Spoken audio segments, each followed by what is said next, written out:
ठीक। हेलो दोस्तों, सभी को मेरा नमस्ते। मेरा नाम है रवि और आप सभी देख रहे हैं रवि सिंह क्लासेस। तो आज की क्लास हमारी काफ़ी इम्पोर्टेंट होने वाली है। ये हमारी 10th के साथ साथ कंपटीशन में भी पूछते रहते हैं एचसीएफ और एलसीएम के क्वेश्चन।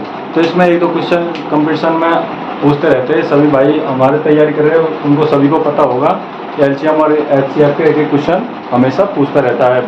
तो देखिए, आज हम इस क्लास में बिल्कुल बेसिक से समझते हैं। तो पहले हम एलसीएम के बारे में पढ़ते हैं। तो हमारा आज का टॉपिक है एचसीएफ और एलसीएम, इसके बारे में। तो देखिए, पहले एलसीएम क्या बोल रहा है। एलसीएम की परिभाषा, कई बार परिभाषा पूछ लेते हैं। देखिए परिभाषा क्या है, किन्हीं दो संख्याओं का लघुत्तम समावर्तक वह मान है जो दी गई दो संख्याओं से पूर्णतः विभाजित हो, उसे एलसीएम कहते हैं। कोई दो संख्या दी हुई है हमारी, वो क्या हमारे पूर्ण रूप से विभाजित करती है। पहले हम उसकी एचसीएफ के बारे में पूरी बेसिक बातें समझते हैं, फिर उदाहरण से। ओके स्टूडेंट, तो आप बताते हैं हम आपको एलसीएम की फुल फॉर्म। देखिए, तो लिखेंगे एलसीएम। यह आपकी एलसीएम की फुल फॉर्म होती है। किसी ने पूछ लिया तो आप बता सकते हो उसको। तो क्या होती है, लीस्ट, या आप इसको लोएस्ट भी बोल सकते हैं, लोएस्ट कॉमन मल्टीपल। इसको देखिए, अब तो हमारी एचसीएफ की फुल फॉर्म लीस्ट या लोएस्ट कॉमन मल्टीपल भी आप इसको बोल सकते हैं। आपको किसी ने फुल फॉर्म पूछ ली तो आप इसको बता सकते हैं। तो हिंदी में पूछ ली तो हिंदी में बता देता हूँ। इसका अर्थ क्या होता है, लघुत्तम समावर्तक। इसको हिंदी में लघुत्तम समावर्तक बोलते हैं। और इसको शॉर्ट में आपने देख लो, बहुत से क्वेश्चन में ले से भी बोल सकते हैं। आपको कहीं ले से भी दिखाई दिया हो तो आप समझ जाना कि एलसीएम, इसमें एलसीएम ज्ञात करना है। अब देखिए, आप इसको नोट करें, मैं तब तक एचसीएफ की परिभाषा और उसके फुल फॉर्म बताता हूँ। ओके स्टूडेंट, आपने नोट कर लिया होगा।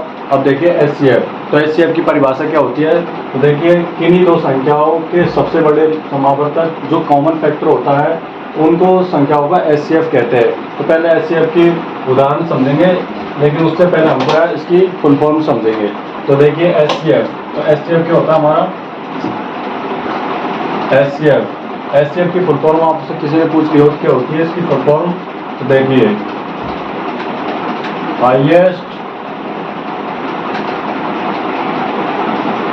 Highest common factor.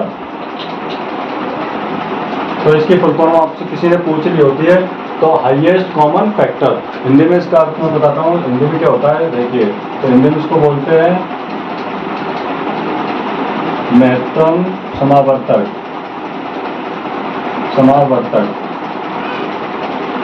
इसको हिंदी में बोलते हैं। और इसको शॉर्ट में भी, देखिए शॉर्ट में क्या बोलते हैं इसको, मैसे। तो हमारी हिंदी में इसको महत्तम समावर्तक बोलते हैं और शॉर्ट में मैसे। आपको कहीं सवाल में मैसे दिखाई दिया होता है तो आप समझ जाना कि उसका एचसीएफ हमको ज्ञात करना है।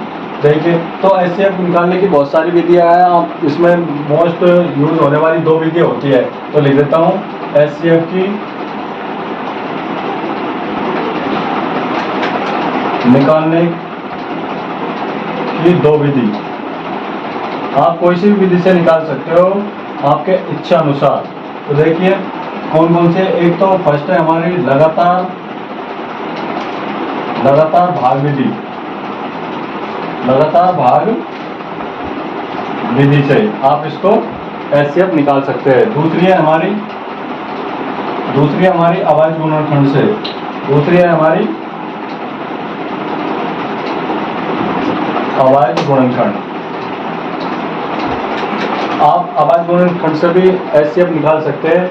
अब देखिए, मैंने एचसीएफ और एलसीएम की दोनों की परिभाषा और उनका बेसिक जो भी है, उनका कॉमन जो हमारी फुल फॉर्म में दोनों बता दिया। अब उदाहरण से समझते हैं, उदाहरण से एचसीएफ और एलसीएम कैसे निकालेंगे। देखिए, तो आपने नोट कर लिया होगा। अब देखिए, हम एचसीएफ और एलसीएम के एक एक उदाहरण से समझते हैं कैसे ज्ञात करेंगे। तो यहाँ डालेंगे हम एचसीएफ और एक लाइन खींच के क्या डालेंगे, एलसीएम। ठीक है, देखिए ये एलसीएम हो गया।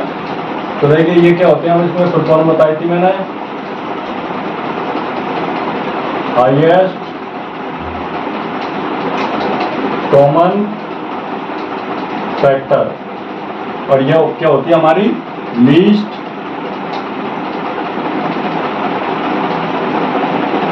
Least common multiple. ठीक है, अब देखिए, अब हम एक उदाहरण लेते हैं। इसमें आप देखिए, इसमें दो चीज आई थी हमारी, फैक्टर और मल्टीपल। तो फैक्टर और मल्टीपल क्या होता है, मैं देखिए आपको मैं बताता हूँ। जैसे फैक्टर, तो फैक्टर क्या होता है, मल्टीपल क्या होता है। इसमें दो चीजें, ये मेन चीज है ये।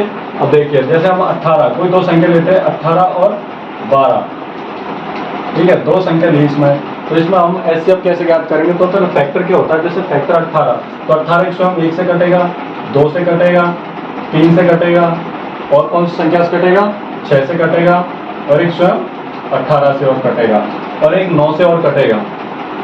ठीक है, 9 दूनी 18। अब इसी प्रकार 12 देखिए, इसका फैक्टर क्या किससे कटेंगे, तो 1 से, 2 से, 3 से, 4 से, 6 से, एक स्वयं 12 से।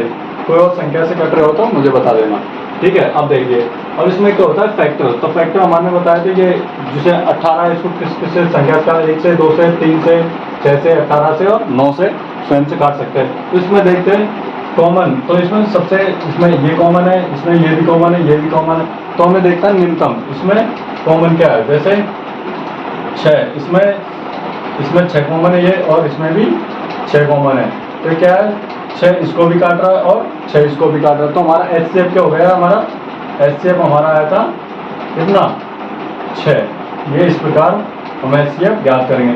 तो मैंने एचसीएफ की ज्ञात करने के आपको दो विधि बताई है, उसको और समझते हैं, फिर आपको दो विधि से कैसे ज्ञात करने मैं बताऊंगा। अब देखिए, अब लीस्ट में इसमें एक मल्टीपल, जैसे 18 और 12 दो संख्या ले ली, इसमें सेम संख्या ली हमने समझने के लिए। अब देखिए, तो 18 एक मल्टीपल हो गया, 18 दूनी 36, ये 54। इस प्रकार ये टेबल 18 की चलती रहेगी।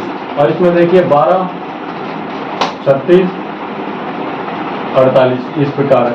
अब इसमें देखिए, अब इसमें कॉमन क्या आ रहा है हमारा, इसमें लीस्ट मल्टीपल क्या होती है कि भाई इनके 18 जैसे डबल हो गए, जैसे 18 टेबल जिनमें हमारे लगातार चलती आ रही। तो इसमें हमारे एलसीएम क्या होगी, 36। तो लिखेंगे हमारी वो एलसीएम, सॉरी एलसीएम क्या होगी हमारी 36। इस प्रकार से हम इनको याद कर सकते हैं। कंपटीशन में इस प्रकार के क्वेश्चन पूछते रहते हैं। तो और देखिए, अब इसमें दो विधि मैंने आपको बताई थी, लगातार भाग विधि से और एक अभाज्य गुणनखंड से। अब लगातार भाग विधि से कैसे करेंगे देखिए, तो देखिए जैसे 18 और 12, देखिए हमारा अगर एचसीएफ 6 है, हमारा भाग विधि से 6 आता है, तो हमारा ये सवाल सही है। अब देखिए कैसे निकालेंगे, तो 18 और इसमें बड़ा कौन सा है, 18 बड़ा है, 12 छोटा है। तो देखिए अब इसमें भाग देंगे, तो लगातार भाग विधि से देखिए कैसे देंगे। अब 18 यहाँ लिख लिया और 12 का इसमें भाग देंगे, तो 12 एकम कितने होते हैं, 12 ज़्यादा करेंगे तो ज़्यादा हो जाएगा, तो कितना आ गया हमारा 6 आ गया। ठीक है, अब देखिए, अब आप यहाँ पे छोड़ सकते हैं, लेकिन अब क्या करना है, अब ये हमको जो हमारे भाज्य माना है उसको भाजक मानते हैं 12। अब लिखेंगे 6 दूनी 12, तो ये हमारा भाग पूर्ण रूप से कंप्लीट हो गया। तो हमारा एचसीएफ क्या आया था, ये तो हमारा एचसीएफ आया था 6। ठीक है, इस प्रकार से मैंने आपको निकाल बता दिया। अभाज्य गुणनखंड से आप निकाल सकते हो। अब देखिए, मैं आपको एलसीएम और एचसीएफ के 2-3 सूत्र है, उनके और बारे में बताता हूँ इस प्रकार से कैसे निकालते हैं। आप जब तक इसको नोट करें। ओके स्टूडेंट, आपने नोट कर लिया होगा। अब देखिए, तो हमारे जैसे एलसीएम और एचसीएफ में क्वेश्चन आ गया कि एलसीएम और एचसीएफ में संबंध क्या होता है। तो हमारे देखिए एचसीएफ और लिखेंगे और एचसीएफ, एलसीएम और एचसीएफ में संबंध। तो देखिए संबंध देखिए क्या होता है। तो हमारे किन्हीं को दो संख्या दी हुई थी, जैसे उसका एचसीएफ इंटू एलसीएम, उन संख्याओं के जो हमारी संख्या थी उनके गुणनफल के बराबर होता है। ये हमारी परिभाषा है। आप परिभाषा नोट कर लें, बुक में दी रखी है परिभाषा। कोई संख्या हमारी जो एचसीएफ और एलसीएम को गुणनफल जो हमारी दो संख्या दी हुई है उनके बराबर आता है। अब देखिए इसको एक उदाहरण से समझते, देखिए कैसे। जैसे हमने एक उदाहरण लिया, तो यहाँ देख लो बगल में 26 और 91, ये हमारे दो है, दो संख्या दे रखी है हमको, जैसे 26 और 91, इनका गुणनफल इन संख्याओं के एचसीएफ और एलसीएम के बराबर होना चाहिए। अब देखिए, और ए और बी क्या है हमारी, तो एक इसको लिखेंगे, देखिए ए क्या हमारी प्रथम संख्या, इसको प्रथम संख्या बोल सकते हैं, और बी को बोल सकते हैं हम द्वितीय संख्या। ठीक है, अब देखिए, अब इसमें हम उसको निकालेंगे जो हमारे बताया था मैंने आपको, एचसीएफ इंटू एलसीएम के गुण संख्याओं के बराबर होता है। अब देखिए 26 और 91 इनका एलसीएफ और एचसीएफ देखिए ज्ञात करेंगे। तो देखिए, तो ये 26 क्या हमारे ए और ये क्या है बी, प्रथम संख्या और द्वितीय संख्या। तो फिर इनका पहले एचसीएफ और एलसीएम निकालेंगे। तो 26 का पहले आवाज गुणनखंड करेंगे, आवाज गुणनखंड से बता रहा हूँ। तो कितना होगा 13 और इसे 13 से कट गया। ठीक है, अब देखिए फिर 91, तो 91 कितना से कटेगा 7 से, कितना होगा 7 एकम 7 और 7 या 21, तो क्या होगा 13 7 91 डायरेक्ट ही कट रहे। तो हमारे देखिए इसके आवाज गुण 26 से कितना आए थे, तो 26 के आवाज गुण कितना आए थे, तो हमारा 2 इंटू 13, और 91 कितना आए थे 7 इंटू 13। अब देखिए इसमें एचसीएफ कैसे ज्ञात करेंगे। तो एचसीएफ क्या होता है, जो हमारी दोनों संख्याओं में आवाज गुण कॉमन आता है। ठीक है, अब देखिए इसमें क्या कॉमन आ रहा है 13, तो ये हमारा एचसीएफ हो गया। एलसीएम ज्ञात करने के लिए शॉर्ट तरीके देखिए कैसे लिखेंगे एलसीएम। तो एलसीएफ देखिए, एलसीएम देखिए, अब एलसीएम जो हमारे कॉमन आया पहले उसको लिख लेते हैं। कॉमन क्या आया था हमारा 13, इसको लिख लिया, इंटू जो हमारा बचा है उनको लिख देते हैं, 2 बच गया और 1 7 बच गया। अब देखिए, अब इनका दोनों का इन सबको मल्टीप्लाई करेंगे तो 13 7 एकम 7 7 दूनी 14, 14 इंटू 13 करेंगे कितना आएगा हमारा, आप करके देख लेना 182।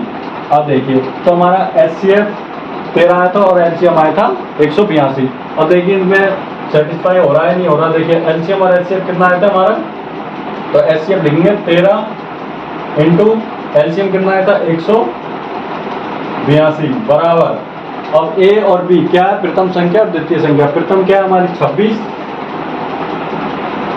और द्वितीय संख्या क्या है हमारे इंटू 91। अब इन दोनों को मल्टीप्लाई करेंगे तो कितना आएगा हमारा 2366, और इनका मल्टीप्लाई करेंगे जब भी हमारे क्या आएगा हमारा 2666। तो हमारे एचसीएफ इंटू एलसीएम का गुणनफल उन संख्याओं में जो दी हुई संख्या उनके गुणनफल के बराबर होता है। ये हमारा उदाहरण। अब एक देखिए, एक और सूत्र देखिए, एक और सूत्र क्या होता है, जैसे आपको एलसीएम पूछ दिया किसी ने कि एलसीएम ज्ञात करो, तो एलसीएम ज्ञात कैसे करेंगे, देखिए इसके लिए फॉर्मूला है। तो ए इंटू बी प्रथम संख्या द्वितीय संख्या, और हमको एचसीएफ सवाल में दिया होगा तो आप इसको डायरेक्ट ही निकाल सकते हैं। तो प्रथम संख्या द्वितीय जैसे 91 और ये 26 को लिखेंगे और एचसीएफ कितना है तो इनको काटेंगे तो हमारा एलसीएम प्राप्त हो जाएगा। आपको उदाहरण से और समझाऊंगा आपको, जब तक इसको नोट करें, और इसके 2-3 फॉर्मूले उसको और बताता हूँ जब तक इसको नोट करें। ओके स्टूडेंट, आपने नोट कर लिया होगा। अब देखिए नेक्स्ट फॉर्मूला क्या है हमारा, तो एलसीएम तो बता दिया था। अब एचसीएफ, जैसे सेकंड फॉर्मूला देखिए हमारा, आपको किसी ने पूछ लिया एचसीएफ, डायरेक्ट किसी ने पूछ लिया हमें प्रथम संख्या द्वितीय संख्या दे रखी है तो उसका एचसीएफ, तो ए इंटू बी, तो डायरेक्ट इसमें क्या लगेगा, सॉरी एलसीएम, इसमें क्या होगा एलसीएम। देखिए जिस प्रकार हमको प्रथम संख्या द्वितीय संख्या और हमको एलसीएम दे रखा है तो हम डायरेक्टली उसको काट पीट के एलसीएम ज्ञात कर सकते हैं। ठीक है, अब देखिए और नेक्स्ट फॉर्मूला देखिए, थर्ड फॉर्मूला देखिए, हमको प्रथम संख्या पूछनी मान ली जाए तो प्रथम संख्या कैसे ज्ञात करेंगे, तो उसके लिए फॉर्मूला है तो HCF into LCM into HCF बटे में क्या आ गया हमारा बी। आपको बी दिया रखा होगा और एलसीएम और एचसीएफ दिया होगा तो हमारा 1 प्राप्त हो जाएगा। तो इसके लिए फॉर्मूला हो गया। फोर्थ देखिए हमारा, फोर्थ कौन सा, बी। तो द्वितीय संख्या हमसे पूछ ली हो तो देखिए इसका वही एलसीएम इंटू एचसीएफ बटे में क्या आ जाएगा 8। इस प्रकार हम किसी भी संख्या जैसे हमको सवाल में जिस प्रकार से क्वेश्चन दिया हो कर लिया होगा यहाँ तक। तो आज मैं उम्मीद करता हूँ मैंने आप जो भी बेसिक बात एलसीएम और एचसीएफ के बारे में पढ़ाई थी आपको अच्छी लगी हो, तो वीडियो को लाइक शेयर सब्सक्राइब जरूर करें।